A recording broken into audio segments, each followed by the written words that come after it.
What's up, guys? Are we live? We're live. There we go. Starting off well. How's it going, everybody? I'm Jeff Easterling, Grim Brother 1 here at 343 Industries. I am joined by my good buddy, my friend and colleague, Mr. Kenneth Peters, right over here, sneaking into the frame. How's it going? All right. It's always some really good fun times when we get to get together. And really what this is it's just like putting a camera in front of the types of conversations that we pretty much have all the time anyway. So this one is we have to be a little bit more careful about because we can't tell you necessarily all the things on this one. But we are hanging out today, getting ready for our I guess it's our second lore-based stream. The first one was super cool. If you missed that, well, you're a terrible person. But you can rectify that. You can actually go and check it out. I know it is online on video on demand. I believe it was one of our Halo community updates that we had that in, so you can watch it on demand there. And we did our first one on Halo Warfleet. Halo Warfleet, actually, primary penman, this guy right here. If you haven't read Halo Warfleet, you're again a terrible person. Because it is awesome. If you like Halo and spaceships or space and ships or any word that start with those same letters, you should really read it. It's super awesome. A lot of cool information.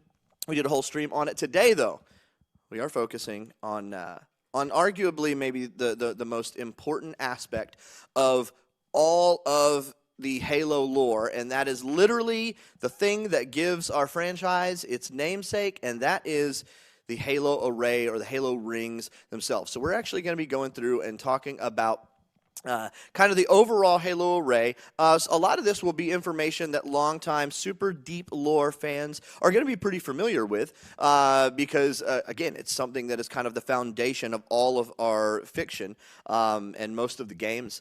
But we're hoping that some new fans maybe are sneaking in, and maybe you have seen some stuff about the Halos, but you're wondering a little bit. It's actually, we were talking about it. It's been a while since we actually, even since the games really kind of talked about, the Halos in general. So we're going to kind of dive into some of that. But we might also sneak some tidbits that maybe some deep lore fans are a little bit more unfamiliar with, or we'll create discussions and inevitable arguments in place like Reddit and the Halo Archive. So we just live to provide consternation. That's really what we do. So let's go ahead and kick things off. I like the title of this, the Rings of Destruction.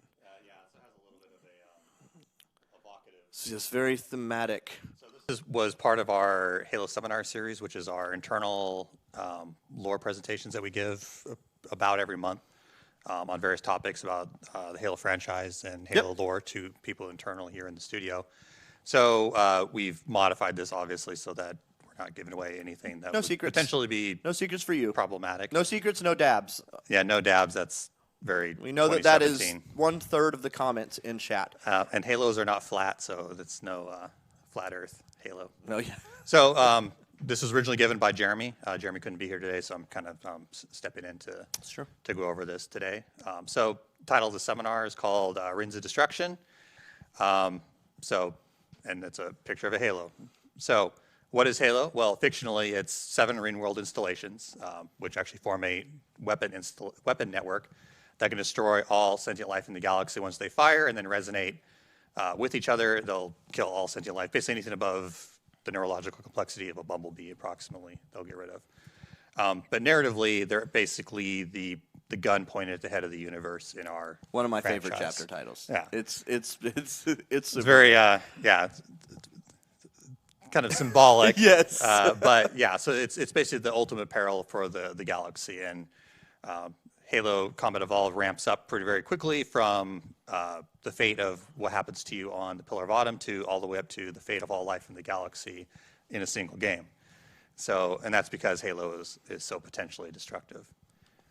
So a lot of people, especially if you're a longtime Halo fan, you kind of remember the first time you actually appear on the Halo Ring after you get out of that cramped Pillar of Autumn level, which is at the time especially a very traditional FPS type of environment, and then you crash on the Bumblebee, and then you come out of the Bumblebee and you see the vista, Yeah. and you see that the wildlife, and then by the second thing you see is either the artificial bridge, which like Yeah. kind of hints that this is artificial. There's some artificial aspects to this environment, and then off in the distance you see the plasma shots going up in the air to kind of draw you over towards the first. It's an Halo iconic, relay yeah. tower. It's an iconic moment, not only just of Halo history, but really of video game history as well, because there was that really interesting transition, kind of going from the very traditional corridor-based, more claustrophobic shooter element to now kind of turning it on its head. And especially, of course, the Xbox had just launched, and I think there was almost kind of some imagery there that was evocative of kind of like a sea change and maybe a paradigm shift in even kind of the way that we play games and shooters. Is like now all of a sudden it wasn't just in these tight closets and corridors and hallways. Is now you had this huge area to kind of explore. And I mean, even just seeing some of these images right here again definitely brings up some good memories. I know for me, I remember playing countless runs of the Silent Cartographer demo, and I'm sure a lot of you guys actually have some awesome memories of this stuff too. In fact, if you do have good memories, post them here in the chat. We're actually taking a look at the chat while one of us is talking. Usually the other one is looking at fun things in the chat, and we'll answer things that don't have to do with dabbing or future Halo titles. But we'd love to have kind of carry the conversation on. But if you have any favorite like Halo moments, whether it be like your first stepping out onto one, or maybe some other vistas through the games. I remember one of my favorites too is when the replacement ring in Halo 3 kind of is emerging from the foundry. Clouds, is super cool. But again, if you're just joining us too, tuning in. I'm Jeff Easterling, Grim Brother 1, 343. This is Kenneth Peters, franchise writer here at 343, and this is our second lore stream. We're talking about the Halo array. Definitely hang out with us in chat. And again, we're going through right now kind of like some of our favorite Halo memories, but we're actually about to also dive deeper into kind of the anatomy, really, of not just the Halo rings themselves, but even the array as well, because the array, the collection of rings, kind of works together in certain ways as kind of like one entity as well. Yeah, we kind of treat them individually as characters, really within the stories. A lot of the major Forerunner artifacts we treat broadly within the franchise as characters. So they have arcs, they change, and they evolve, and they have their own character and stuff throughout the stories that we have. I'm seeing some questions here about like how atmosphere works and stuff like that. We're not going to get too much into the weeds on some of the specific structural characteristics of the rain, like how does Rayleigh scattering work on the rain atmosphere and stuff like that. We actually have answered a lot of that like before internally, but this particular presentation we're not going to be going over that. We just don't have enough time, unfortunately, to go over every little the chat's going to be detail. weeping and gnashing of teeth as far as time. That's No 6-hour lore streams yet. So we got approval for that one.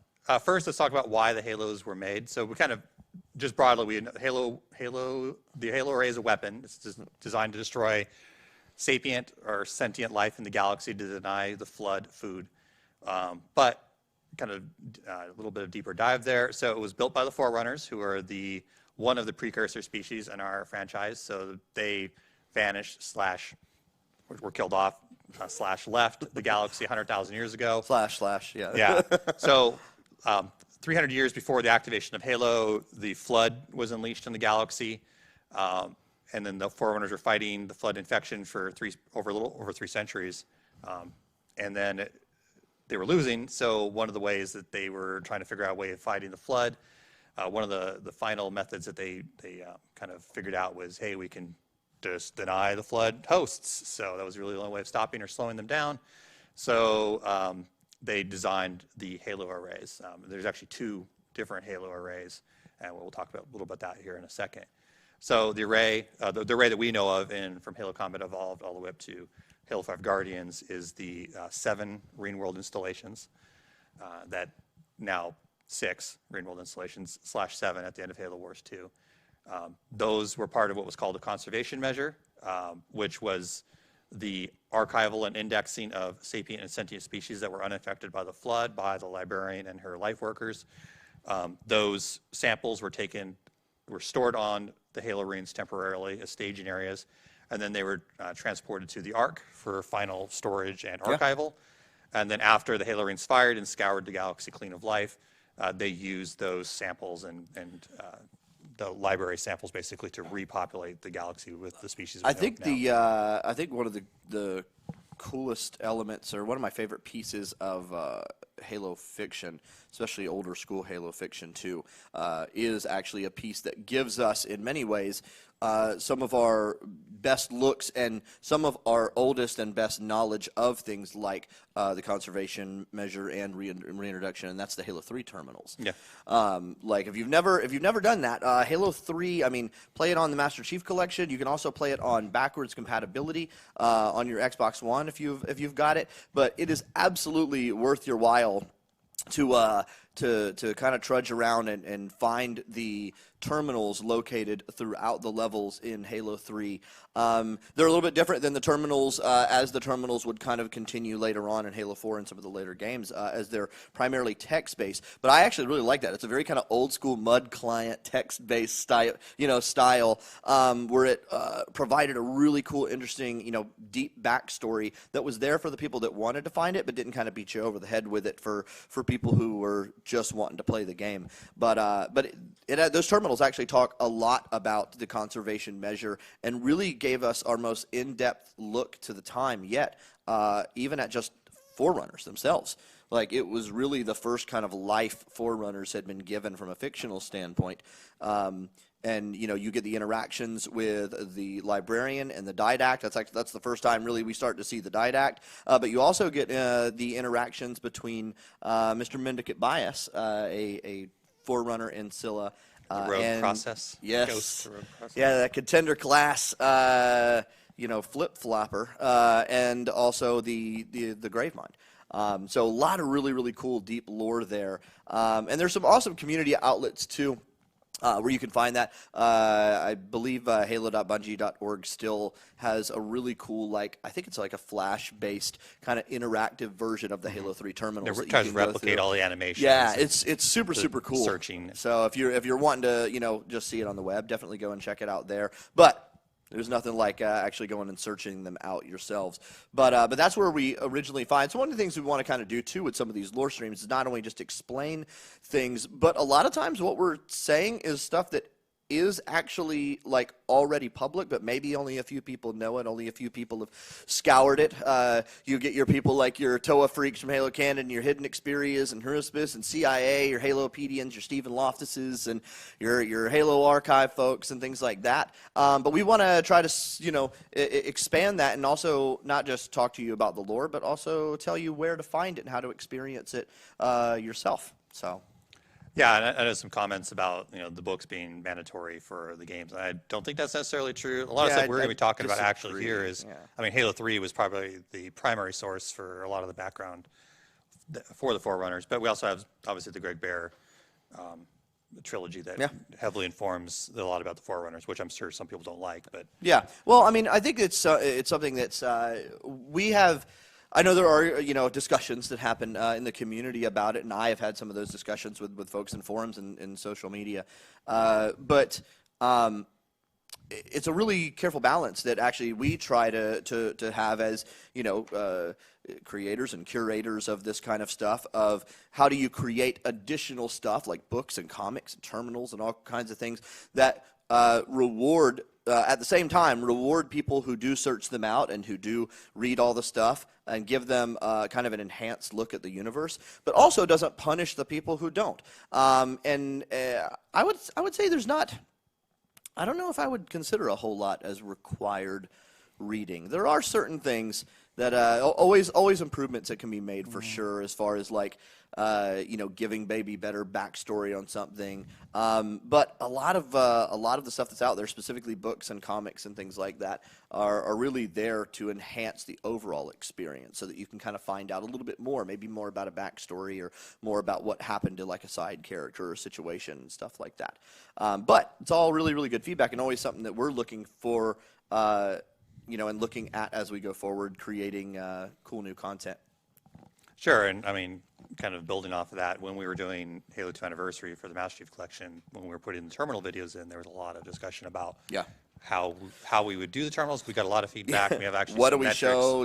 Time frames, perspectives. Well, it was Yeah, also like we had a lot of feedback from Halo 1 anniversary about the terminals regarding, well, not only just fan feedback about the terminals and Yep. about them in general, but also how easy were they to find, how many people actually viewed them. We actually have metrics for how many people actually watched all of the terminal videos from Halo 1 anniversary. Yeah. So in Halo 2 anniversary, we actually were very deliberate about trying to make sure all the terminals were in locations that you could find fairly easily. They were not designed to be super hardcore, hidden, do crazy jumps and stuff to get to. Like even some of the Halo 3 terminals. Oh, yeah. Where we had to do some crazy jumps and stuff. For to sure. get to some of those.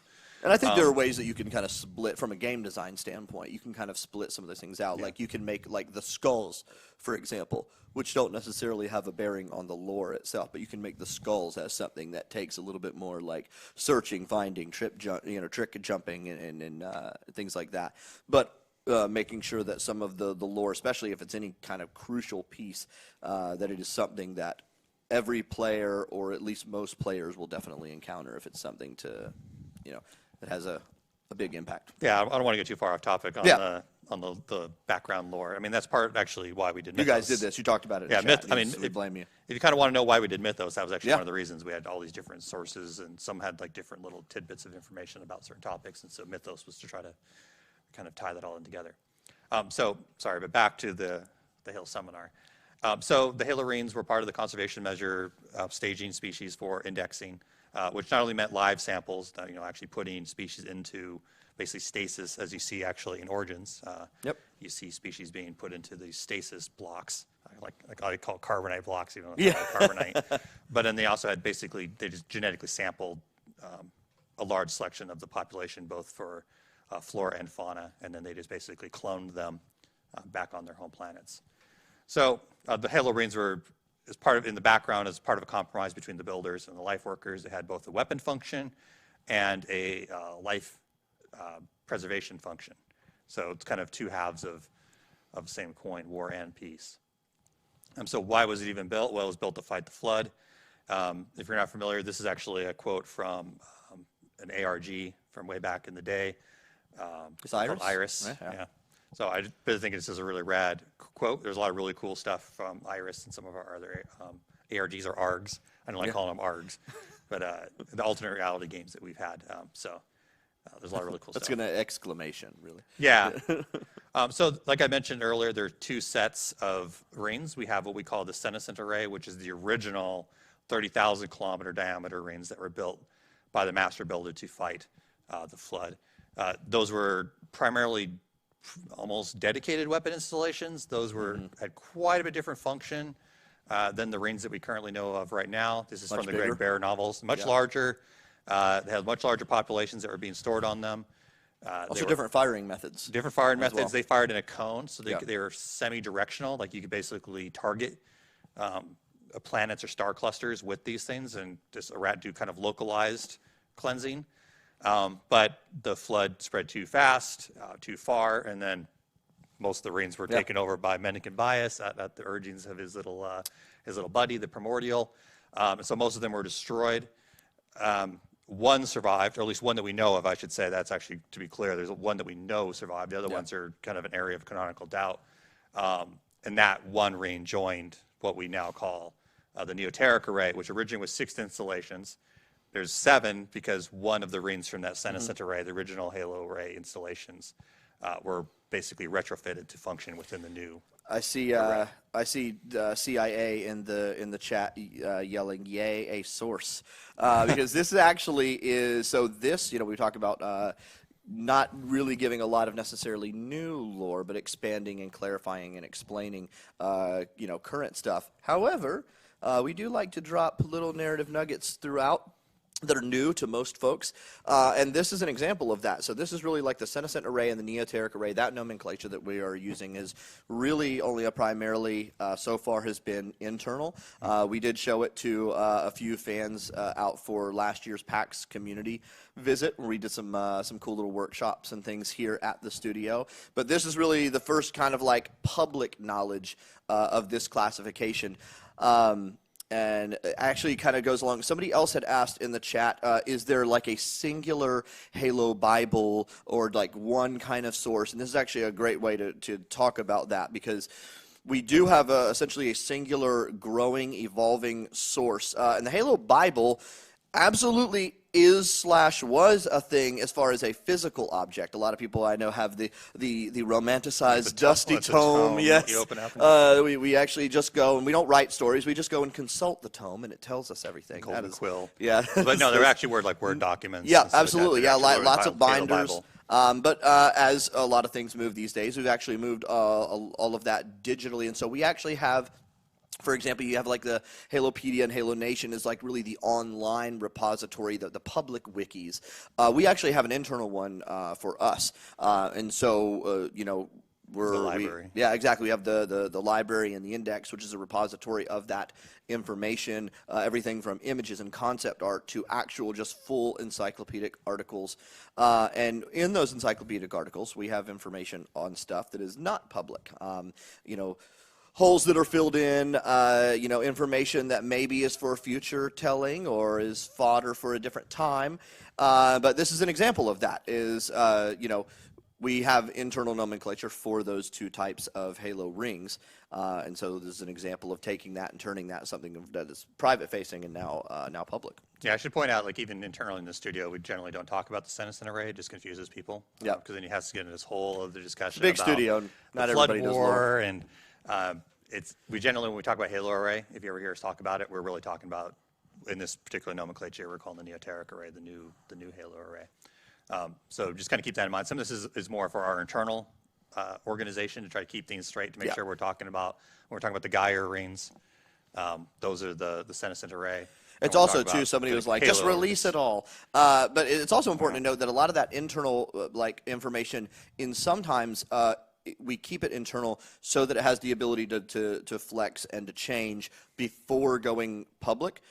Because once it goes public, we try super, super hard as much as possible to not have to go and just outright, retcon or change things. So it kind of stays in a little bit of like kind of a midway larval state while other things, other stakes in the ground form. And then once it makes more sense to kind of have some of that stuff come public. So it is very deliberate, as far as like kind of the rollout for information like that over different channels like this or Cannon Fodder or, the games and books and comics themselves. So. Yeah, I see from CIA they're asking questions fans have had about the Halo rings, and we get a lot of on the franchise team. We get asked questions about the Halo rings, sometimes just purely for people's personal knowledge. It's kind of like I played the Halo game and I was wondering how does this work? Like where do these beetles come from? What is the Halos? Yeah, and so we've had to answer a lot of interesting questions about the Halo rings even internally that aren't not tied to any game or any project. They're just people here in the studio are interested in it. Yeah. So the new Halo array, the 6 Halo rings, and then the reconditioned Halo ring from the Neoteric, from the Senesin array, those were built at what we call the Ark. If you read the Greg Bear novels, you know that this is actually the lesser Ark. It's actually the second Ark complex. In Halo Mythos, we actually show the first Ark complex, the first Ark factory, getting destroyed by the Star Roads. And so, when I start mentioning like Star Roads and all this stuff, okay, then it starts getting to super deep lore. That's why we don't generally talk about it, even here in the studio.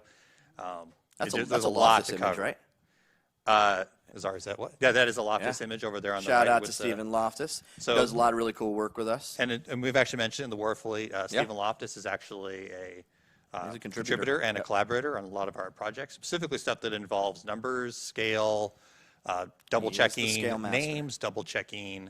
I mean, we know a lot of this stuff, and we have our own internal documents, but oftentimes, as you well know, sometimes even what the internal documents say doesn't match what we've said publicly or has been shown in another source. This is particularly the case of weapons, by the way. Yeah. So Loftus is kind of our He's a great check and balance. Yeah, particularly for stuff that's been released publicly. Because sometimes we get confused, like, okay, we have all this information from all these different internal sources and internal documents, design documents, and then it's like, wait, but what was actually public? Like this just came up recently with some date stuff regarding. Well, I almost said it, but I can't say it. But it came up with some date stuff. We're like, wait. Well, it actually came up even with when we were developing, for example, Awakening the Nightmare. Like dates for the Banished and stuff came up with. like when did things happen? Because when you're simultaneously we're doing things, Halo Wars 2 obviously was done, but then Awakening the Nightmare was being developed, and then you also have things like the Rise of Atriox comic. So trying to make sure that all of the dates line up, and it's like, okay, well, like if any of you guys have done any kind of world building or creating or things like that, even if you're like a musician, you're writing music, like there's a development process where there's things that will ebb and flow and change, and the thing that you end up with isn't exactly what you started with. And it's the same thing with creating fiction like this, especially with a really big, long-standing universe with a lot of different ways to absorb that universe, is you have dates that flex and move, and you put it one, it seems like a good idea at first, but then halfway through the development, you're like, oh wait, there's no time to do this, and so it's great to have an extra check. There's actually two good examples of that. So the image there you see on the right of the Ark, if you look at the Halo 3 design documentation, they actually lay out where all the missions take place, including the cut missions such as Guardian Forest and stuff, to help the level designers figure out, okay, where does this take place? Like how long would it take Chief to get from one area to another if they want to change the skybox? And then for Halo Wars 2, we actually had it all planned out of how the missions would progress down basically one of the arms of the Ark during the early days of Halo Wars 2. And we actually were calculating, I was calculating, we actually made a map coordinate system for the Ark, and I was calculating how long it would take a Pelican to get from one area to the next. And so they were actually going to have in-game timers basically in Halo Wars 2 kind of saying this takes place at 0600 hours on this date and this mission, and then we're like, well, it's getting a little complicated, we're not going to get too in the weeds, because then missions got cut and exactly. Well, and I know a lot of people, I'm sure, oh, but that would have been really, really awesome.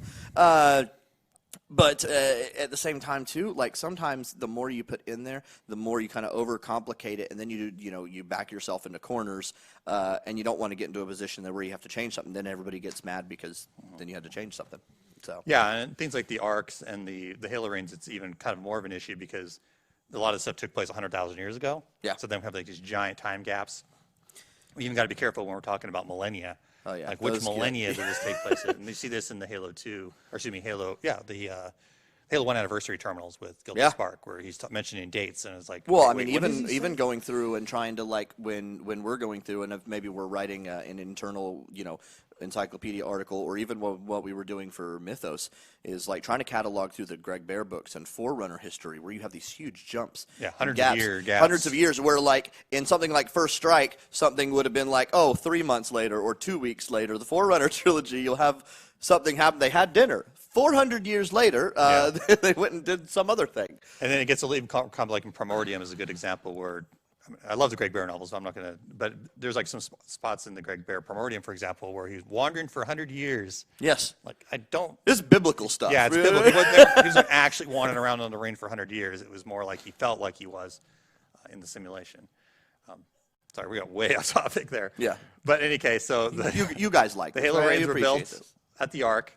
The Great Forge, in that picture on the left there, you see the resource moon that's being disassembled. This is the one from Halo 3 being disassembled. We actually see the same Halo Reign in Halo Wars 2, and one of the cool things was Blur showed it even smaller, basically showing that it's been stripped away to not only build another replacement Halo Reign, but also to help prepare the Ark between the events of Halo 3, between the events of the novels, and then the events that you see in Halo Wars 2.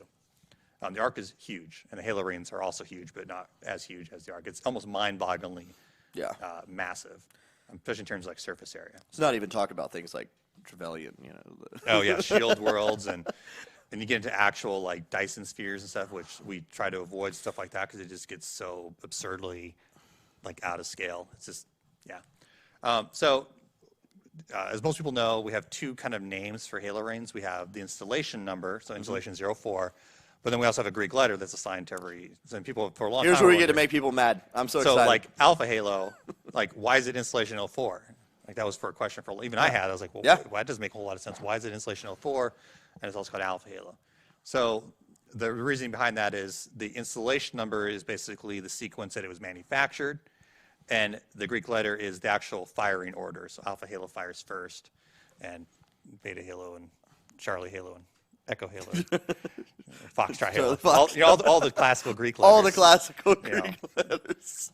I know my history. Indigo Halo. Indigo Halo. So that's what the different orders mean. So Alpha Halo was the very first ring that fired. And some of that's conceit, actually, just because of the way the games were done. Yeah. But if you ever wanted to know, that's why They have those two different separate terminologies. So we're going to talk now about the actual known rings. So somebody said, actually, real quick, I thought Alpha Halo, Delta Halo, et cetera, was the order humanity discovered them, but that wouldn't even wouldn't go in order even itself. No, then like Zeta Halo. Because you would have named, if it was order of discovery, you would have named that Beta Halo. Yeah, what makes that a little bit complicated is like if you see, I think I know where some of that's coming from, because in Halo Combat Evolved, if you look on the Pillar of Autumn's navigational display when you're talking to keys, they've already named the ring. It says Alpha Halo on the display, and you're like, wait. And it's also, I mean, Halo Combat Evolved is kind of funny because they encounter this massive alien artifact, and they're just like, oh, okay, moving on. We're going to fight the Covenant. We're going to crash on it. Yeah. There's like, actually really more. There's actually more like intrigue when they discover Delta Halo. When they pop out of slip space and they're like, WTF, mate? Like, what is this? Whereas in Combat Evolved, they're like, meh, got other problems to worry about, like us getting hit by a million. Land on the hula hoop.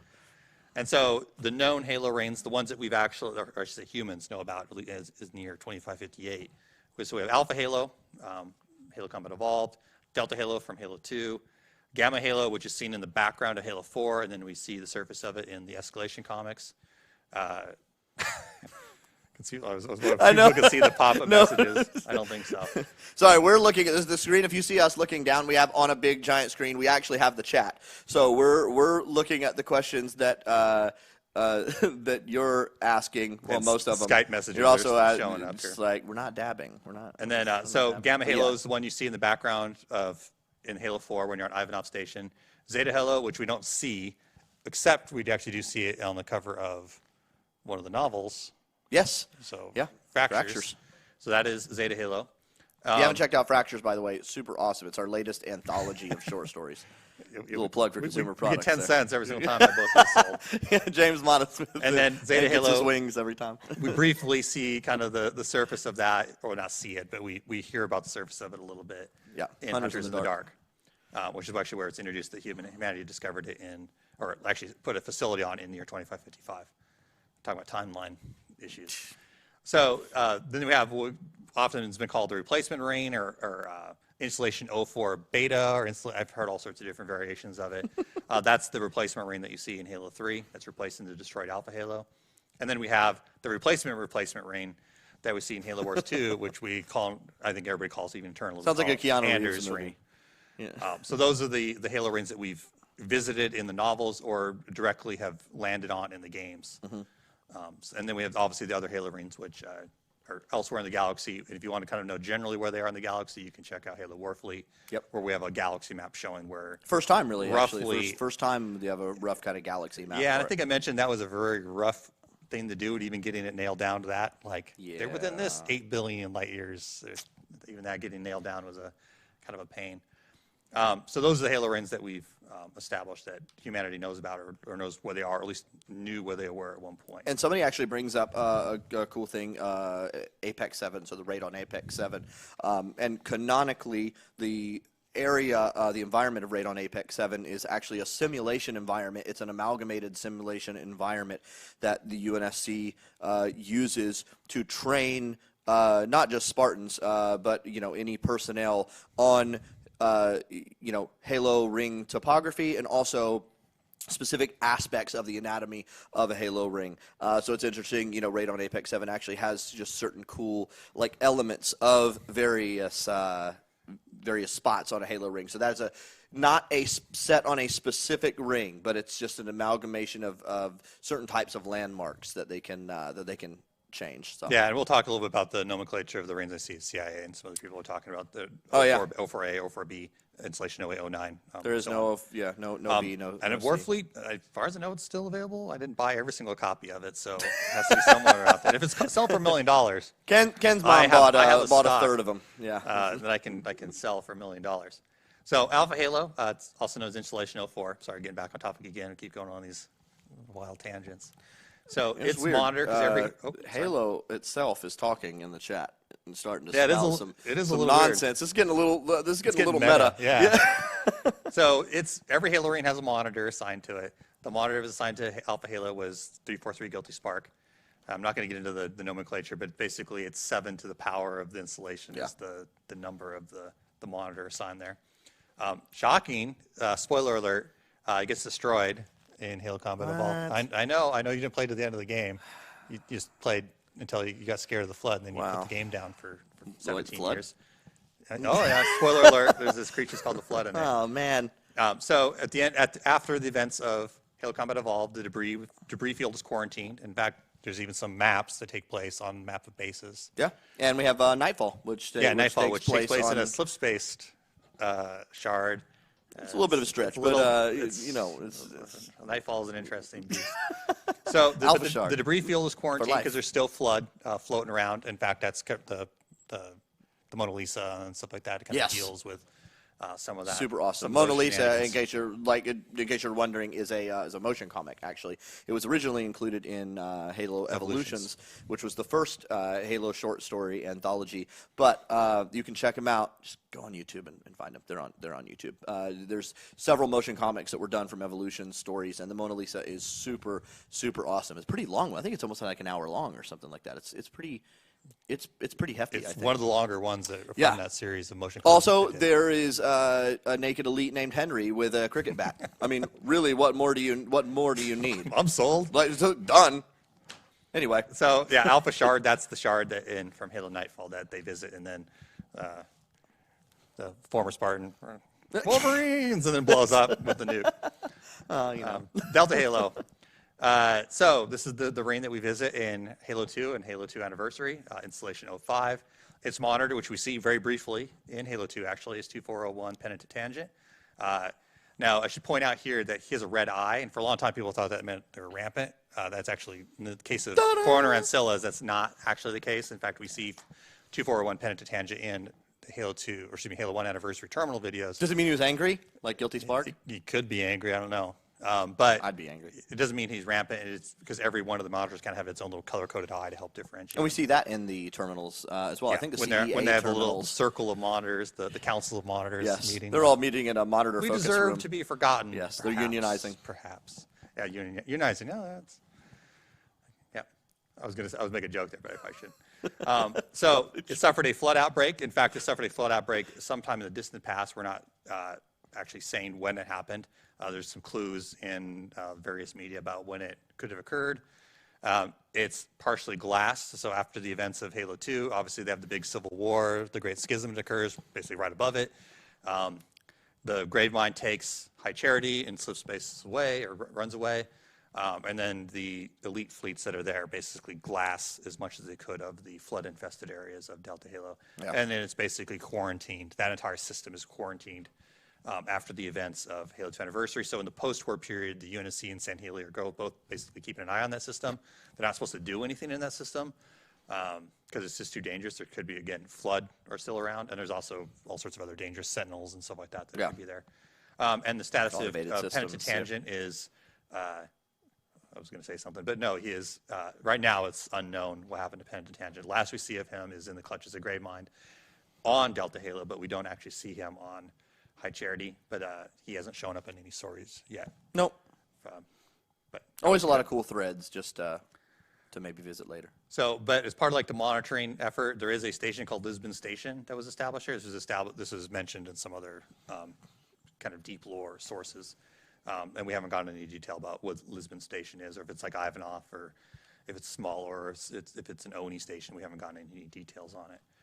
Gamma Halo is the ring that you see in the background of Ivanov Station in the Halo 4. And then you see the surface of it in Escalation, like I mentioned. So its monitor is that's a cool Abject scene. Testament. Actually, when you pop out of slip space, I think it's when you're riding on the Lich. Yes. Right? You pop out at and then Gamma. You crash. Yeah, and crash, like you do. And I'm trying to remember the name of the planet. Dovin, I think, is the name of the, or is that the other? I can't remember if that was the name of the planet, the Shattered Planet. Yeah. It had a whole story, actually, about the Shattered Planet. Yeah. But we're probably never going to publish it because it's one of those things where if you publish it, then it'd get locked in, and it's like... I know. We could maybe do something. But there's a whole story about right why that planet is shattered. There was all sorts of stuff that was written in Halo 4 that got left on the cutting room floor about that particular area. And then Ivanov Station, which we actually fight and play around in Halo 4.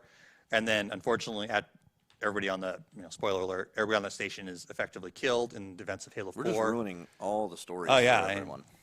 There's a time limit of spoilers. That's like some sort of statute years. of limitations. Yeah. So everybody is composed on the station, every living being except for Master Chief. The Oni does send a team back to the station to recover as much as they can off of it, and it's mentioned in some other sources. I think Warfleet mentions it a little bit. But right now, it's not well, the rain's gone now. It's one issue. So Gamma Halo in Events of Escalation in the next 72-hour story arc.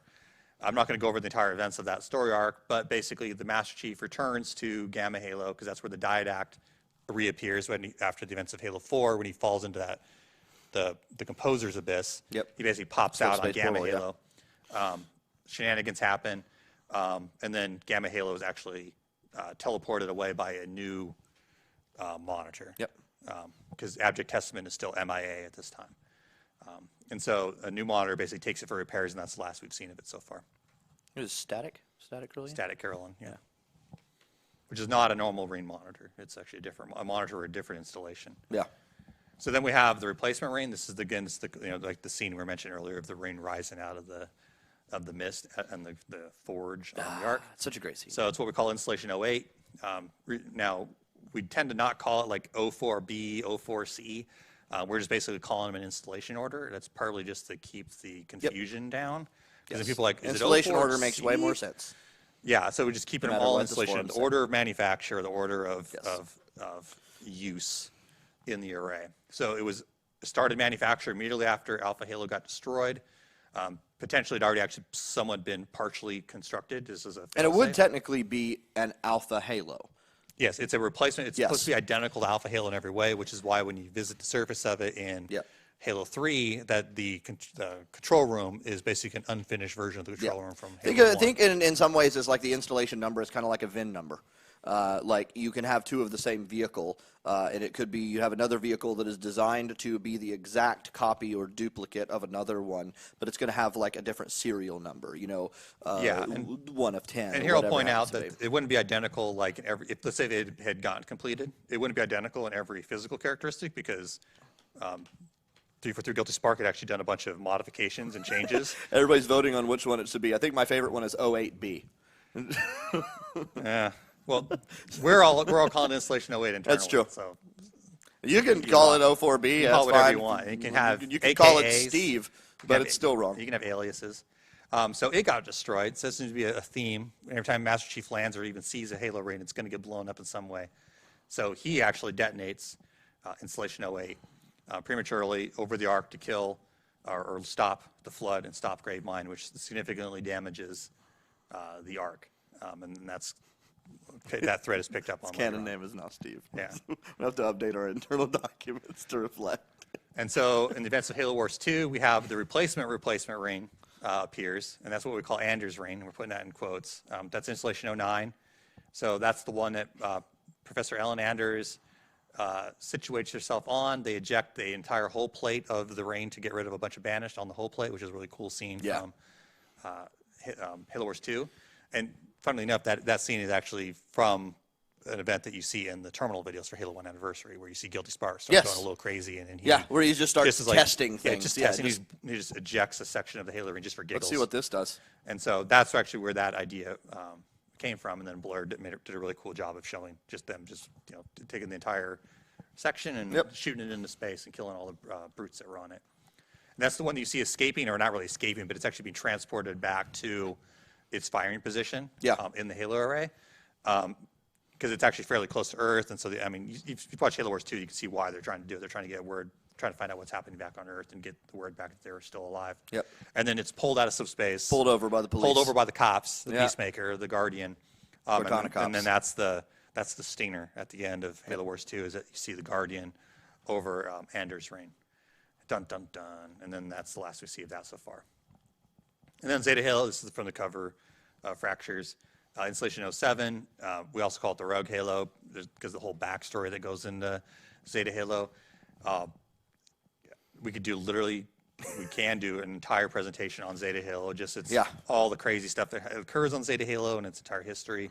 Yeah, its history is really the big the big thing, and it's interesting, and I think they actually notate even a little bit in Hunters in the Dark that it's like It's different. It is different. Like, it's things that you're expecting to find in certain places aren't necessarily in certain places. But again, a lot of that is because of its history. It was, one of the senescent array that used to be 30,000 kilometers long and is now being, reformed into a 10,000 kilometer, sorry, not long, wide ring. And so in that transformation, which, by the way, is actually one of the coolest parts in the Forerunner trilogy too, that whole passing through the wolf moon and everything, like, super, super cool. But yeah, its history alone makes Zeta Halo just a really, really interesting prospect for the overall universe, and just like, wow, like, what is different about this? There's a lot of Greg Bearisms. If you read Primordium, it's a lot of really, really interesting descriptions of, like, the way the superstructure works and the battle damage the ring had suffered, and basically, people, plasma lances that burned all the way down to the superstructure and below, and so people were looking out down through, like, a hole in the Halo ring that literally goes kilometers deep, and it's filled with wreckage. And there's a lot of really cool stuff in the Primordium novel about the ring itself. Everything is gigantic. Palace scale of Pain. for Bear, yeah. Oh yeah, the cartographer is like 50 or 500 kilometers wide at the base. It's absolutely massive. So it's unique. Again, we could go into an entire presentation on just Zeta Hilo. But humans have visited it. They actually have facilities on it, and we know that from the books. But it's a unique beast even within the Halo rings.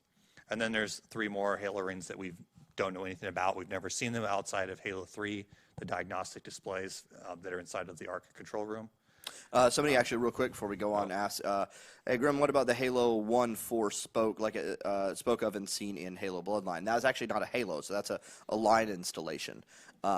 So that's a specific, just like, again, you have like the Halo rings, and you also have Shield Worlds. Like, line installations are different installations. And you see another one of those in Halo 4. It's one of the multiplayer. Yeah, it's one of the multiplayer maps. With the gravel generators out in the water. Yep. And we can't talk about the ring that you see at the end of Halo 5 Guardians, unfortunately. Maybe later. True. So we have these 3 rings, other than the location that we see generally on the Warfleet map, and then what we see of their surface in Halo 3 itself, which we should point out, as we established, particularly with Zeta Halo and some of the other rings, that what the images you see in Halo 3, that's like an outdated, because the ring have actually had very good diagnostic updates. It's like an information cache, basically, of its last check-in. Yeah. So. Because the monitors are derelict in their duties, so they haven't been sending status updates for tens of thousands of years by that point. They're not answering emails. Not answering emails. Showing up late for meetings. This is what 340 Guilty Spark is complaining about in Halo 1 Anniversary. He's like, hey, I've been showing up in the message room for now every year for hundreds of years. Been in the war room. For 3,000 years, they've been apparently suffering from some sort of malfunction. So let's talk a little bit about some of the nitty-gritty details about Halo. It's particularly, so Halo consists of an exterior band. That's the actual, the completely artificial outer surface of the ring. We have an interior surface that's the actual livable area of the band, which, I like how Greg Bear describes it, it's basically just painted on. It's a very super thin layer of life over basically a giant weapon. And then you have ambient wildlife that's been seeded on that ring for various purposes. You have Forerunner structures which stick out of the ring. Those are actually, basically the ring is kind of printed around these structures. You have the entire underground area, which we've barely even talked about or seen. And then we have all the automation that goes into the Halo rings, primarily including the Sentinels. So the exterior band, this is, again, the completely artificial section. This is from Blur, because Blur does amazing work. Blur actually goes and visits these places. We have like the pulse generators. You have, actually on that outer surface of the ring is a weapons array itself. It has a defensive weapons array, which we briefly see a very a confidence class weapon array that actually surrounds these Halo rings, which we never actually see in use for various reasons. But we briefly see it in Halo 1 Anniversary Terminal when Guilty Spark is monitoring the approaching ships, and he activates the defensive array of the ring. You actually see very briefly that it's actually, there's like a little weapon satellite. We've actually talked about some of the elements on there also being individual slip space drives, because it's how it's part of the emergency slip space. Well, not just emergency, it can just, like you see in... Well, exactly, that's true. But each individual one, they can work individually, because that's actually how Alpha Shard ends up getting kicked out, is that section of it. It has a shunt, yeah. Yeah, but they can initiate. They can move. I mean, the rings they're not just an immobile like base. They're actually effectively large spacecraft. They actually can have solid space drive capabilities of their own. In fact, they have an easier time getting around now than they did back during the Forerunner times, because reconciliation debt had built up in the galaxy. It was very difficult to move these rings. That's one reason why they were made smaller from the 30,000 kilometer range, was so they could actually move them easier. But generally, once they have a firing point that's been pre-selected around the galaxy, the Forerunners picked out 7 good spots, and then they place the rings there, and that's like, it also has the gas giants or some other gravity anchor that they can be around. Anyways, but yeah, so the outer surface is the purely mechanical aspect of the ring, which we haven't really shown that too closely or talked about too much, but that's massive. That's a pretty big chunk of metal that's on the outskirts there. The interior is the actual terraformed, 3D, I guess you call it 3D printed. Basically. Yeah. Terraformed interiors. We're actually in the Halo 3 art book. Terraforged, maybe. Halo 3 art book. You actually see the stages of it basically printing Yep. the land on top of the ring, and it's also mentioned in the Well, Grand I mean, in some ways, you can kind of see elements of that even in the final run, the Warthog run in Halo 3. Yeah, with the under Yeah, the in plates fact, were you supposed have there's one specific section, and a few people have noted this, I've seen in forums and online, that there's actually, you drive through that kind of really iconic stone archway from Halo 1's Halo Combat Evolved Silent Cartographer level. So it's actually, still in mid-process of essentially painting, and forging that new environment over the lattice work of the understructure for that specific Halo ring for installation 08. Yeah, and there are nanomachines in particular with the Forerunners, but we don't get too much involved in the nanomachine sun aspect of Halo. Yeah, but so those landscapes can be terraformed, and even specific sections of the ring can be actually, their atmospheric conditions can be altered, also their gravity. I mean, this has come up before. The ring doesn't need to rotate to generate gravity. It doesn't need to. It has artificial gravity generators. The ring can just sit there completely immobile. It spins for various other reasons. So, yeah, and it also, just like the Ark, as we talked about actually in the secondary materials for Halo Wars 2, that the different refugia can have different atmospheric conditions and different... In the Phoenix logs. Different gravity, different atmospheric conditions, different lighting conditions, all sorts of stuff. Yeah, everything is very modular. Yeah, it's very modular and very reconfigurable. And that's to support various types of wildlife. So we have a few critters that now it's become almost kind of an in thing to show, like the quadwing, for example. Yeah. It's shown up on all sorts of different Halo ring environments, and it's made out of some sort of C4, because you shoot it once and it just explodes. That's what it eats. It eats C4. It eats C4. That's its natural diet is C4. So this is has a naturally occurring wildlife. Halo 1 was actually going to have much more wildlife. You see some of the early screenshots with the dinosaur creatures. Big dinosaurs. When blind wolves were still there. Yeah, And you could blind ride wolves on them. and Kentrosaurus-looking critters. And that, for technical limitations, got rid of them. And so then there's some notes about the blind wolves came back, though. Actually, we talked about Zeta Halo being in Hunters in the Dark. Actually, the cover of Hunters in the Dark features some blind wolves as they go back to the Ark, Jurassic Ark, as we like to. Yeah, and the concept, the there's base no concept shortage of critters in that book. Running around. So this is just one example of a critter. From the Halo rings that most people know about because it showed up in multiple Halo games. And then we have obviously those iconic Halo structures. And what's really cool about Halo and on the rings in particular is that these structures are often built around natural environments, or they kind of seem embedded within these natural environments because the terrain is printed on top of them. And this is the cartographer facility. Yeah, those substructures and actually came first. Yeah, they're just little bits of machinery poking out of the surface, little pinpricks of Forerunner mechanisms. And then there's the underground sections of it, which is basically, if you've ever seen the original Halo Wars when they're going through the shield world, these massive voids. There's no gravity, there's no atmosphere. It's just basically places for fuel, for energy, for sentinels, for all that sort of stuff is done in these areas underneath Halo the Wars ring. 2, actually in Halo Wars, and that's going more through the interior and the crust of the shield world. But Halo Wars 2 also shows some really similar interesting structures like when you see the glassing. Yeah, you just see, or even just when you're playing in natural gameplay. One of the really neat things in talking to the art director for Halo Wars 2, Jeremy Cook, one of the things that they really wanted to do, and part of this because it's an RTS, is to give a sense of scale and depth. You have these areas with these these chasms that are and valleys and canyons that are just going that almost seem endless. And it gives a really cool sense of scale and depth to the structure. And obviously the arc is even much more massive than a Halo ring. But those are some really cool. Like one of my favorite little parts in Snowbound, the Halo 3 map, is there's some spots where you can look kind out and you of can sneak down and look, and it's just like this huge. You're like, oh, this planet is not a natural formation. Like that's especially it's kind of lost now. But if you remember how Halo Combat Evolved was back in 2001 when you first played it. Like when you first activate the energy bridge, yeah, the hard light bridge, like that scene, that set piece area was massive at the time. Or the for a stone game kicking environment. Yeah.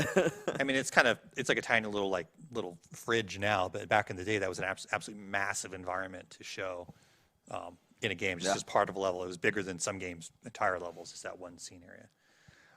So we haven't really talked about too much or seen much of these underground areas, but that's where a lot of the actual the hard work of a Halo ring occurs is underneath the surface, that thin veneer, that thin paint of life on top of this machinery. And then we have obviously the automation. So we have all the various types of sentinels. Normally when we talk about sentinel, we mean aggressor sentinels. It's the most common that we see in the games. It's as an antagonist or as a helper, depending on the game, or sometimes both in the same game. And then obviously the iconic monitors, such as 343 Guilty Spark. And even the Forge monitors. They're that very iconic basketball with eye type of shape. So, and then there's obviously the Constructor Sentinels. There's the Strato Sentinels, the various types of yeah. Strato Sentinels. The Retrievers that we see, or at least one version of Retriever that we see in Halo Wars 2. All sorts of little robot buddies that are flying around doing all sorts of stuff on the ring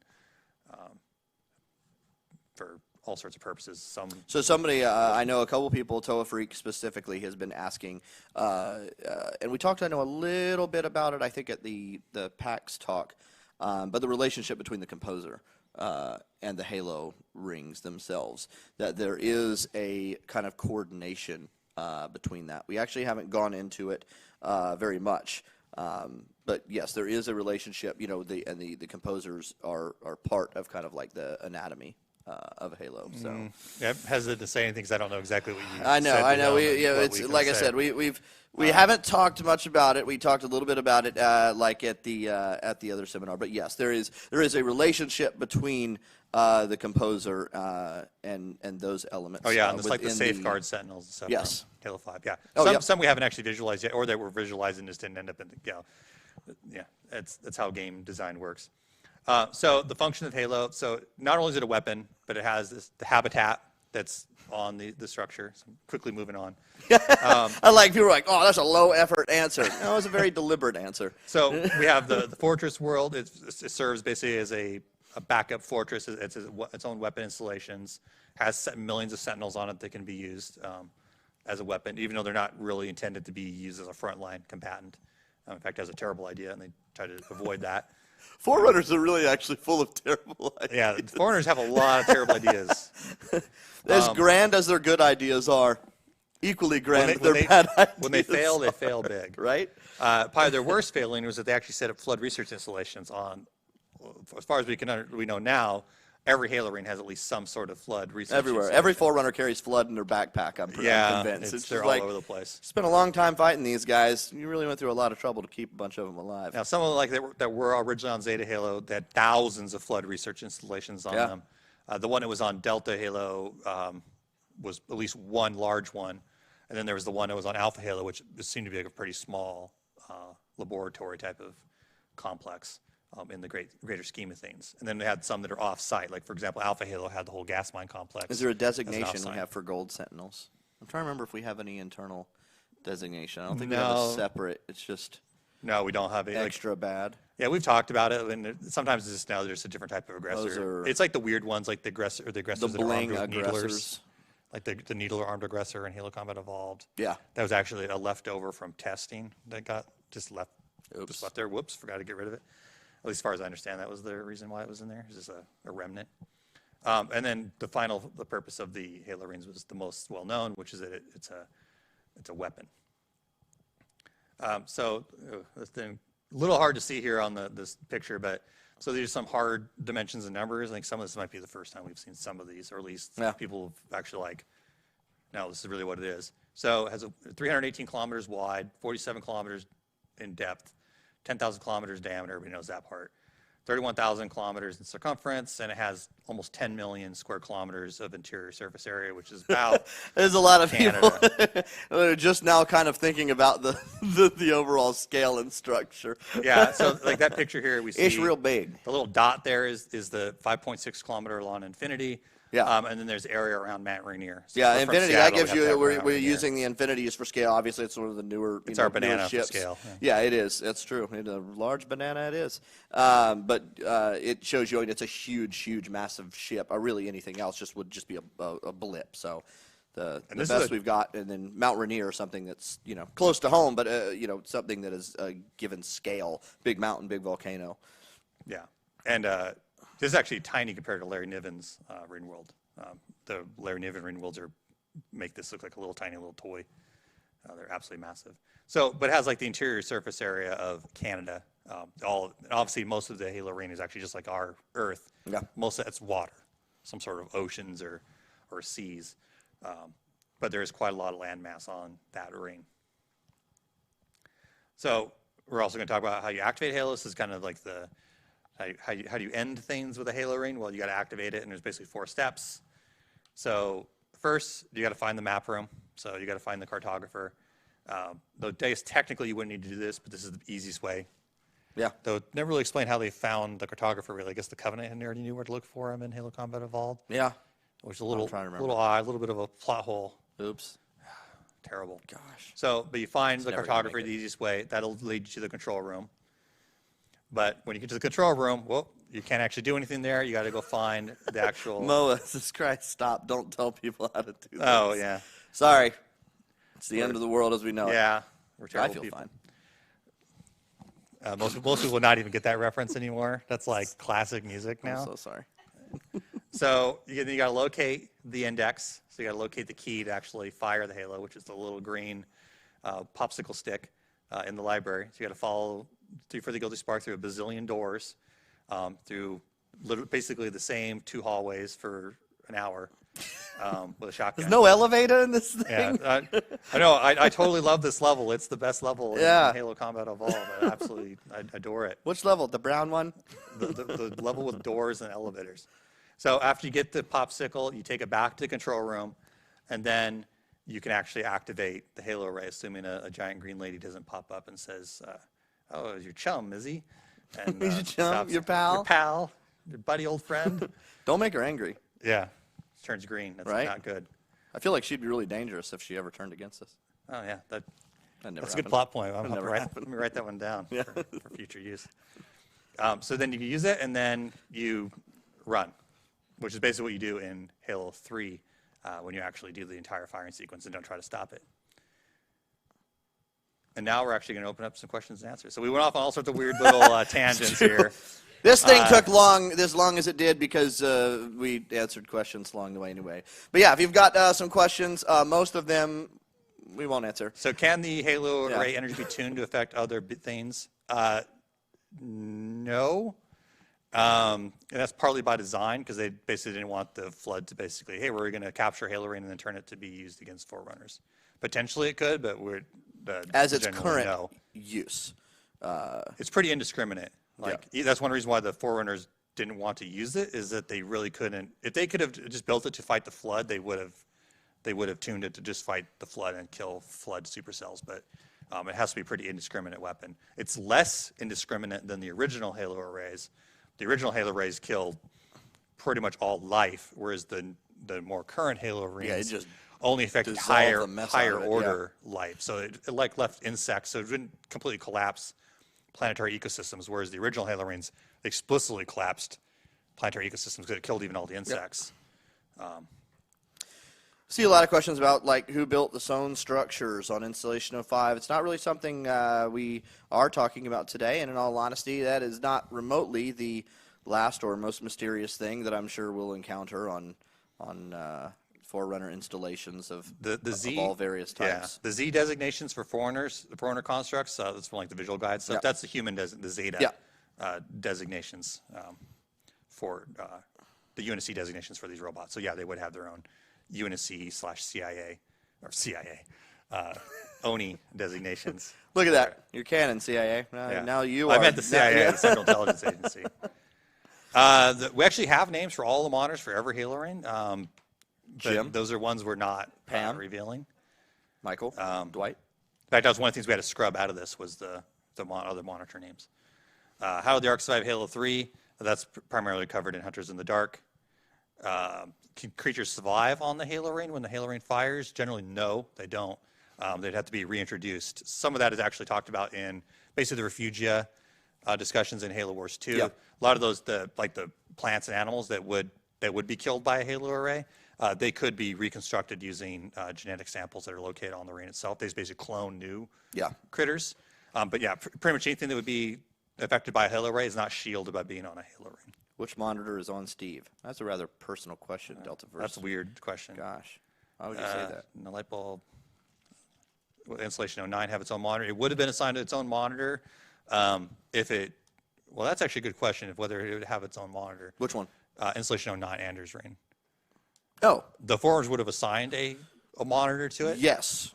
Which really is actually an interesting question as far as Arc what AI the, would have what done the that. pipeline, the production pipeline of that is. Yeah, because Yes, one would Solitude- imagine that you would actually Solitude would have done that, Yeah. but unfortunately, Solitude has ceased to be. Has joined the choir invisible. That's the events of again going back to the novels, unfortunately. But yeah, the Ark would have assigned a new monitor to fulfill that. And duty. also, there's some but the rings don't need a Solitude monitor stuff. to function. There's some tragic Solitude stuff in the Phoenix logs actually of Halo Wars 2. Yeah, but yeah, you don't need you actually don't need a monitor to actually fire a Halo ring. That's why all like Gamma Halo and even Delta Halo were primed and ready to fire in the events of Halo 2. That kind of stuff, you don't need a monitor. Monitor is there to kind of do like housekeeping, and particularly to keep stuff alive on the ring. But the actual weapon function, you don't need to have a monitor actually do that. Where's Forge World located? Most of the Forge World stuff, again, that's in simulation territory. Yeah, I don't think I'm trying to remember if we had established. Are the other monitors Specific. composed mines like 343 Guilty Spark is? 343, that's again in the novels, Chakas. We're not ready to talk about the Grim, other didn't you monitors. say S3s are replacing S4s on Twitter yesterday? Nope, you are a dirty liar. I did not say that. S3s are actually integrated into the overall Spartan branch and Spartan 4 program. It doesn't mean that they specifically are like Spartan 4s because that's more of an introduction class and generation. But any remaining Spartan 3s would be introduced into the new Spartan branch. And we see that with whether or not it's from a combat standpoint or not, because we see June, for example, who is he's actually taking a break from Spartan branch to appear on our live stream. He just sits there really quietly. Monitors can make all sorts of changes to the Halo ring, as we see in the Halo 1 Anniversary Terminal videos with you for Guilty Spark doing experiments on the ring, or as we even see in Halo Wars 2, where you can inject entire sections of the ring plating off, and then they can rebuild over time. Basically, the monitors, as long as they don't interfere with the primary functions of the ring, which is to fire a Halo array effect, they can kind of do whatever landscaping that they want on the Halo ring that is within their purview. I also see, does that mean, I'm assuming that you're meaning this in regards to the Spartan 3, does that mean SPI armor is dead? No, definitely not. SPI armor could still be employed. It would just be mission specific. It's also something important to remember too. A lot of times, and from a branding perspective, we do this as well. We associate characters and individuals with specific types of armor sometimes, but again, largely some of that is just from a universe building and a branding and an outside the game type stuff. But there is zero reason really why any Spartan or non-augmented specialists and stuff couldn't wear or wouldn't wear mission specific equipment for various operations, and again, whether that be Spartans or not. So any kind of equipment, armor, various types of Mjolnirs, if you're a Spartan or other things, you can. The Halo Forge monitor doesn't have a name. Doesn't have a specific name for it. The Halo Which one? The Forge monitors. I don't think we have a specific name, at least not public. We may have one on the back end. There was a time when they're going to have a little more character to the Forge monitors. Like you could kind of customize them. Some looked really cool, like a lot of like filigree and stuff on them. But for game production reasons, they just kind of went with the simpler ones. Can they change their shells? Like I just mentioned, they actually could. Most of them don't bother or don't care, but they are bound to that little shell. It's a security mechanism. They're kind of bound to that. They can't just like download themselves into any body that they want as a security precaution. Can you use an activation index of one Halo ring on another? Nope. But you can use the index that's keyed to one ring on its replacement. That's the whole shtick of Halo 3. Yeah. Cortana, she's a thief, and she keeps what she steals. She has the activation index from Alpha Halo that she stole in Halo Combat Evolved, or she borrowed in Halo Combat Evolved, and then she used that to activate the replacement Halo ring. Because it was basically a history of deviance, actually. She's a I'm doing a lot of everybody's like, wow, why would she ever turn bad? I mean, man, she's a perverse instantiation. Yes, drinking that Pepto-Bismol, stealing stuff from the Forerunners. Jeez. Just walk into somebody's house. So can like the Guardians disable a ring? Nope. They're cops, but they're not that level of cop. So they can like pull over a car, but they can't like just blow up a Halo ring or stop it from functioning. What was it, Guardians? The Guardians. Oh, yeah, they're fairly limited in what a Guardian can actually give you a really sternly worded. Yeah, they can give you a warning. They're going to report you to Overwatch.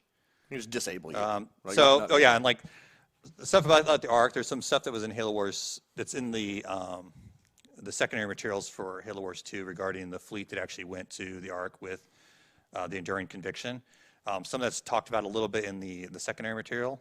Some of those ships are actually out at other installations that are near the Ark. So there's the Ark, and then there's also other facilities that are near the Ark that we don't see. And some of the ships were out doing that, and some of it was just literally, I mean, I hate to say it, but kind of a cost function of how many ships we could show in cutscenes and stuff like that. So, it wasn't the only ship that was there. One Guardian said, well, the Earth is not the Ark. Cortana letters, those are really cool. Cortana letters are cool. They're quasi-canonical. Could a ring use the space portal defensively? Actually, yeah. So that's actually in the Primordium novels. Again, I highly recommend you read those Greg Bear novels because there's all sorts of crazy stuff that occurs in those novels. And part of that, he, as typical like in the Greg Bear, in and out. He just mentions offhand that you can lock parts of the Halo ring in a space basically bubble that makes it completely impervious to harm. You can't affect. It's basically like rotated slightly outside of reality, so it's completely impervious, but it takes a lot of power. It's like phasing out. Yeah, kind of. Well, but apparently you can still see it. It's kind of weird, but basically, you can use subspace. It's a subspace shielding type of system, which is a really cool idea. Hold X to flip Halo ring is literally the plot of Primordium. Actually, it should have gone on the back of the book. That's actually pretty darn close. Now that I think about it. Why doesn't Lasky mention Zeta Halo? Not sure. He doesn't really say. They don't really talk a whole lot. They almost. I also think forget a lot of that too. I was going to say a lot of that is just kind of standard, in conversation, like where you don't necessarily really like, oh, he left out. It would be like if you're naming a group of friends we're going to the movies, but you forget to name one or two of the friends. It doesn't mean that they're not. But that's actually a good thing because whatever. But mentioning that, so in the events of Halo 4, when you meet up with the Infinity, they very briefly tell you why they're out there, and one of the things they tell you very briefly is that, we're out deactivating Halo rings. Yep. But it happened so quickly, and I never mentioned it again. Wait, what? We've had people even here in the studio so wait, why were they at Rec Room? Like, how did they even find this place? I'm like, well, they tell you in the game. It's in a cutscene. Like, oh, well, it just happens so quickly, or people skip it. Let's see. Cortana letters. No, we're not going to use it. Cortana letters are not used to justify anything. They're just cool additional material. Can Jerome insert an AI chip? No, so no. With the upgraded armor that he basically gets in Halo Wars 2, he could, but not with the original Mark IV. Because that was an innovation for the Mark V. Yeah, that was one of the things that kind of specifically set the Mark V apart, which was more of that full integration suite for specifically actually for a smart AI. Yeah. who was Dr. Halsey talking to at the beginning of Halo 4? Not telling you. I actually was gonna say that, and I got shot down on saying who that was. Yep. Why is Seeker a thing? I don't know. Dustin Echo is my favorite character. Somebody asked way early on, like, what was our favorite Halo Legendary campaign? Because we're talking about like Legendary, and Oh yeah. because that ties in with terminal videos. Because some of the Halo 3 terminal videos you can Yes, only you see can only see on Legendary. on Legendary. Yep. Halo 2 is my favorite Halo game, and that includes on Legendary. In terms of like additional reason to play Legendary, I'd say Halo 3 because of like the terminal videos and stuff. But Spock the Cat's still alive. Oh man, Corinne would kill me if I talked about Spock the Cat. I pushed, We don't talk about- yeah, we I don't talk about pushed for Spock. Spock the Cat to be in Halo Wars 2 in like every cutscene. Literally every cutscene. It would have been Spock the Cat Riding Wars. on Jerome, give Spock the cat Mjolnir. It would just basically hear people talking. It actually would save money because you could have Spock the Cat just like true. sitting on a control terminal, and then the characters are talking in the background, No, that's true. and then you Like save the all that whole money. game is actually told from Spock the Cat's perspective. Spock the Cat should have been a leader. Maybe So we many can still do that. opportunities missed. See, that's- this is why We're they going to bring don't that. let us. We're going to take that design- idea to top men. Top Yes, top and men women. and top women. Exactly, Top and then cats. that potentially. I mean, we had the yap. Or yap. The We had the yap. Yeah, we had the takeover. we had the the yappening. takeover, the yappening. It's true. We can have the so- Spockening. Oh, It writes itself. I will do all the concept art for Spock the Cat. I'll drag up some of the Halo Wars concepts with true. Spock the Cat. It's true. Might as well. And we will make that happen. So you guys, you saw DLC being made right here. Grim likes number. Why was the flood one. stored on the range? That's explained one. actually in Halo Combat Evolved. They were actually they were hoping that over 100,000 years or however long it took, that they would be able to find a cure for the flood, or a way to stop the flood, or a way to slow it down. And it turned out that even after 100,000 years, they still were no closer to finding an answer to the flood contagion. But the monitors were told to do that, so they did it. Is the yappening canon? No. It's a squishy canon thing. Yeah. Spock versus Yap Fourth Yap, wall that'd be cool. canon. Yeah, some of the stuff is getting a little far afield, like the heavy Corvettes. This design is how we pattern. know it's time to wind the stream down. Is when we Can you get- dual wield Halo Reigns? Yeah, actually, you could quad wield Halo Reigns. true. You could do all sorts of crazy stuff with them. Halo Reigns have blacker colored undersuits. I actually like the camo covered camo undersuits. Yeah, that's true. With kind of the digital camo pattern. That's cool stuff. If an activation is destroyed, is it impossible to light the ring? That's actually a really good question. I could give an answer, Yeah, but yeah, I don't I want was it to be like- like a canon. That's true. Like, No, because we were given an answer, then you guys would quote it in forums and Yeah, stuff, and it'd then be- game team will change it, and we'll get blamed, and then they'll never let us do Spock yeah, the Cat because as a leader. the game team would want to have Spock the Cat be the Yeah. activation. As So it turns if out we he answer has this question, the genetic we'll pattern. never get Spock the Cat. So He, that's what he has we're the gonna- right Geass That's true. to do it. Like the librarian specifically chose Spock the Cat. It was his time in history to rise to become. That's true. Because the librarian saw that the Spock the Cat would be needed in a future The time. librarian is actually 8 of his 9 lives, all in one. All right. I'm just gonna. where did- any more? Monitor 049 didn't take Gamma Halo anyways. That was a different monitor that took Gamma Halo away. I expect a 6-issue comic series on this next week. Awesome. Well, you know what? In Yeah. all honesty, speaking of comic series, we want to wrap this up, but we do have a little bit of housekeeping, actually. Comic series, we actually recently announced Halo Collateral Damage, Master Chief Story comic series. It's actually a 3-part comic miniseries. We also recently announced, speaking of Master Chief Stories, Halo Silent Storm. We will have more details on those in the near-ish future. It will be maybe sooner than you think, and not as soon as you want. But we also have we also recently announced, we actually kind of gave a more full view of Halo Bad Blood, which is a new novel by Matt Forbeck. I always want to call him Forbuck, literally, because he is like the voice of Buck. Matt Forbeck, who wrote actually Halo New Blood, which was a novel about Buck and Alpha 9. And Bad Blood is actually the continuation of that, and it is really, really cool. And it actually is one of the first kind of stories that takes place post Halo 5 campaign. Technically, Halo Wars 2 campaign also takes place post Halo 5. There's but also the that's more of story a- that's in Fractures. Yes, and it is linked with the Crossbox story. Yes, in Fractures as well. So look for Halo Bad Blood, and then we also have something that was not announced, but it got out there a little bit, and that is a very special Spartan for like a field guide, and you are actually leaving tomorrow morning to go to a convention where I think you may end up speaking a little bit. Yeah, about so I that? got my You notes talk- in front of me. There So you I'll go. be at C2E2 in Chicago on Friday. So Friday at 4:15, the seminar is called Expanding Video Game Worlds and Books. So I'm one of the speakers. We have another pretty awesome group of speakers actually for this particular panel presentation. Who else will be there? I didn't write down everybody's names. It literally changed like okay. every week who was going to be on it. So I It'll had to be write- I like had to write down several just the people date who 'cause are it changed. almost as cool as Ken. Yeah. So, but if you're in C2E2, I'll be there all weekend, and you can if you find me. I'm more happy to talk to you. But otherwise, I'll be sitting at that panel.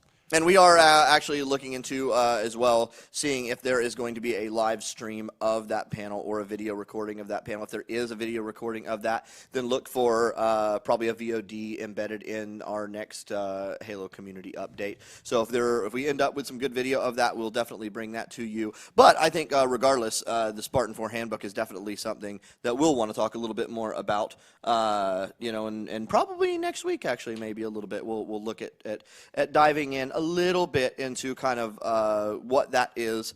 It is actually it's geared towards a little bit of a different audience. So Yeah. it's not don't expect like a super deep diving kind of tech manual. Don't expect like mythos level or really especially like a Warfleet level. Something a little bit more surface. However, we always do love throwing in new elements and things to keep all of you deep diving folks intrigued as well. Oh, yeah, it'll definitely be worth picking up. But it'll There'll be be Halopedia entries updated. and It'll Halo be Wiki really cool updates. for new fans as well, and specifically actually for kind of like a younger generation of fans geared towards that. So we've got that. We've got all sorts of stuff coming up. We actually have a community play date actually going on right now. So as soon as you turn this off, you want to try to earn the Iced Unicorn skin, jump into Halo 5, jump in the Halo 3 Classic Throwback playlist, and you will probably encounter Bravo and Uni, maybe Strong Side, maybe Rob Bowen. There's some folks upstairs actually playing while we are nerding out with you guys down here. We should have a Halo community update next week, and the big kahuna from an esports perspective. I know that you guys are lore folks, but I know that some of you guys are closet competition fans as well. Hidden Xperia, I'm looking at you. Not me. Yes, not you. He does not do the esports. But we have the Halo World Championship finals next weekend as well, which is going to be really cool. So if you are in Seattle for that, make sure you stop and say hi. The pizza skin is canon. The pizza skin is well, skins are canon. Pizza is canon.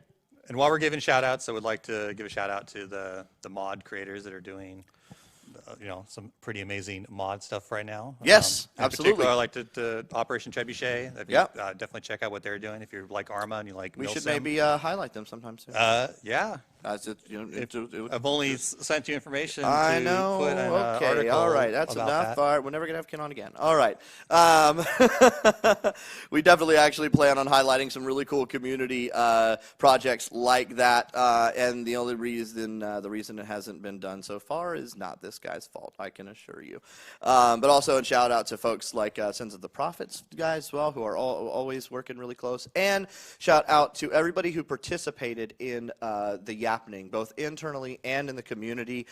We partner with a lot of really cool community partners, DJ Blue and Breaking the Clutch and Team Respawn and everybody like on Waypoint and Our Halo Wars and Reddit, just more than we can count, but we had a lot of really cool partnerships with the community for that. We had a lot of fun with it, playing around, and I'm not sure if you've seen, heard the last from Yap Yap, especially his Twitter account. Just saying. So if you wanna follow the Yap Yap on Twitter, just follow at the real Yap Yap on Twitter. It sounds like I'm making it up. I'm absolutely not. This is real life. This is real life. Well, guys, thank you so much again for joining us for our next lore stream. Oh, before we go, I just happen to have a copy of Mythos right here. Shocking. What? You've actually got 2/3 of the author crew right here, and the other third couldn't be with us today because that's Jeremy Patnow. Do I have to sign that one? So we haven't signed it, but we'll sign it right now. So let's see, what should we have them? What should they tweet at me? What's a good hashtag? I don't know. I know he doesn't do the Twitters. See you next summer, Halo. What? That's why I was signed in your books. See you next summer. Don't say that, because then they're going to be like, oh my gosh, dates and release dates and things like Oh, that. yeah. That is not what that is. Darn it. Jeez, we almost All made that it the media whole training. stream. And Yeah. All right. So I'm signing this. Candace's Oh. going to sign this and not speak anymore. No. And then we'll also have Jeremy sign it too. So let's do. What's Liz in the back? Liz, shout out by the way to Liz, who is our technical wizard in the back, making all this happen. Chuckling now. We need actually do hashtag Rings of Destruction. That's what it'll be. So text me at GrimBrother1. Hashtag Spock the cat. Yeah. Text me your favorite part of today's stream. And hashtag it with Rings of Destruction, and I will pull out a random tweet, and we'll send you this almost completely signed copy of Halo Mythos. Again, thank you guys. Thank you guys so much for joining us today. We look forward to hanging out with you again. Don't forget to catch the Halo World Championships next weekend, also right here on Mixer.com/Halo. Love you. Goodbye.